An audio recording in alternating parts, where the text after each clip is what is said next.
In New South Wales, Angus has found a fantastic gardening program that's giving young people the skills they'll need to go out into the world. I've always reckoned that getting outdoors, turning the soil and focusing on plant care is really quite therapeutic. Good for mind and body.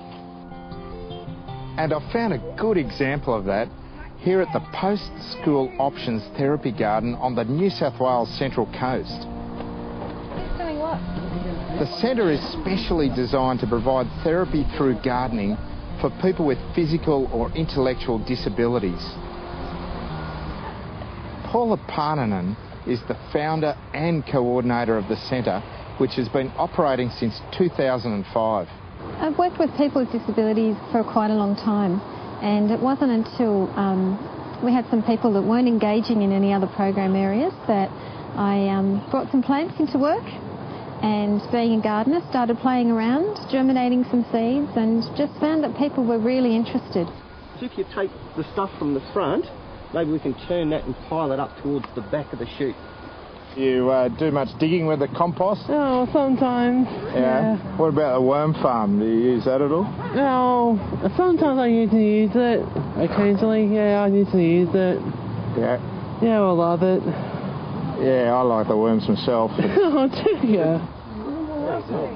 Marilyn's just sowing some seeds. It's probably the first time she's had a go at this activity, so we've got a bit of a template set up to make sure we don't end up with all the seeds at one end. And these glass balls, they look intriguing. Oh, yeah. Well, these are a bit of an experiment, Angus. These are going to be for living Christmas decorations to hang off people's Christmas trees. So just thought it was a great fun way, and Amy's working on her fine motor skills, so... This is my first time. Yeah. Yeah, so it's taking a bit of effort getting the small plants into little holes. I'll bet, that looks hard. Excellent, Amy. Can you give me an idea of the range of conditions that horticultural therapy can help with? I've seen horticulture being used with people who have mental illness, people who are recovering from stroke, people who are in long-term rehabilitation for acquired brain injury, and certainly for our people who are in aged care facilities, those sorts of things. So it can be applied in such a wide range of settings, and I think that's one of the great things about it. There's always plenty of work to do, but the garden's also here to be enjoyed. Digging potatoes has never been this much fun.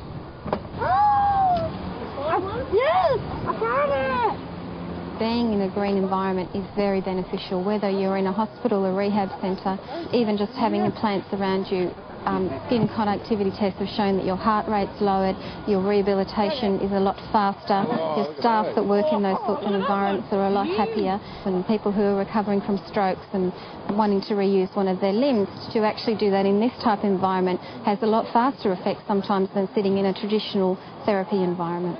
Fantastic. Students can feel the satisfaction of growing your own. Oh, terrific. And enjoyable work becomes good food. And then spread it round the bottom of the spoon. It's great to see the guys actually be able to choose what seeds they want to grow and really get to know, I guess, different foods. And it's all about that choice. What is it that you would like to eat, and therefore what is it you'd like to grow? I reckon they're doing a great job here at the Therapy Garden. They're giving people better skills, improved job opportunities, and a much greater quality of life.